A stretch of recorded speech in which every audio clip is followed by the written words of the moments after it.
100 যাইছে 120 টাকা দিবেন। জোড়া জোড়া জোড়া কত? 120 টাকা কেজি হবে না এখন? কেজি নাই, কেজি না। কেজি হবে না? এতদিন বেচছেন কেজি? এতদিন বেচছেন কেজি? হ্যাঁ 50 টাকা কেজি নেবেন, 50 টাকা কেজি নেবেন। এতদিন বেচছেন কেজি? কেজি হবে না।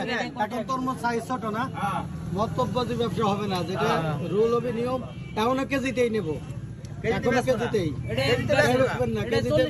কেজিতে যদি না বেচেন তাহলে এনে বেচার দরকার নাই, এনে বেচার দরকার নাই, বেচতে পারবেন না। বাজারে বাজারে বেচলে বাজারের নিয়ম অনুসারে বেচা লাগবে। কি আমার কথাটা কি ঠিক বলছি? বাজারে বেচলে নিয়ম যেরকম আগে বেচছেন, আগে আপনাদের লাভ ছিল, এখন তরমুজের সাইজ ছোট, এখন তরমুজ পাকা, এখন কেজি হিসেবে আমরা কিনবো। আগের হিসাবে আর আগের হিসাবে না কে পার্থক্য কবি, এখন আপনারা তো পিস হিসেবে কিনছেন, কেজি হিসাবে দেন 100 টাকা এখন তরমুজ পাকা। এই যে তরমুজ গুলি পরিপূর্ণ পাকা, পরিপূর্ণ পাকা, একদম একদম ভিতরে কি হবে কি। এই যে দেখেন, এই যে দেখেন না, এগুলো তো এখন তো মধু, পরিপূর্ণ মধু, একদম পেকে গেছে, এখন তো অবশ্যই পাকা হবে তরমুজ, এর মধ্যে কোনো ভুল নাই।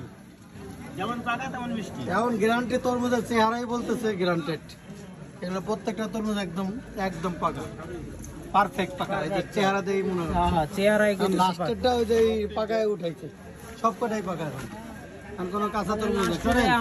আপনি যাই বেচেন, কেজি বেচেন, একদম ছোট নিলে, বড় নিলে, 3টে নিলে, 4টে নিলেও নিয়ে দেবে, কিন্তু জোড়া হালি এখন বেচতেছেন, জোড়া হালি এই সিস্টেমটা না না পোষায় না। আপনি ওই রকম ভাবে নেন, কিন্তু আপনি এক জায়গায় তো নিয়ম অন্যরকম করতে পারবেন না। এই মালটা আছে ধরেন 1.5 কেজি, হ্যাঁ হ্যাঁ, আপনার কাছে তো আমি 70 টাকা চাই, আপনি 50 টাকা দাম করেন, 1.5 কেজি মাল কিভাবে 50 টাকা পাবেন? আপনি তাহলে কেজি হিসেবে বেচেন, আপনার আপনার লস, আমাদের লস।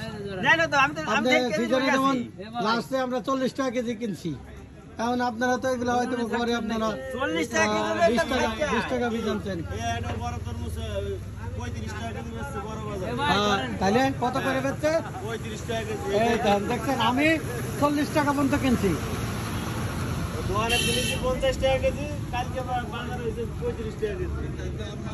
আপনি চাইলে নিয়মের বাইরে যাইতে পারবেন না, কারণ আপনি কিনে আনছেন হয়তো বা 100 হিসেবে কিনছেন, এগুলো খেত ধরে কেনা, তাহলে তো আরো পড়তো আপনাকে। তরমুজটা ভালো।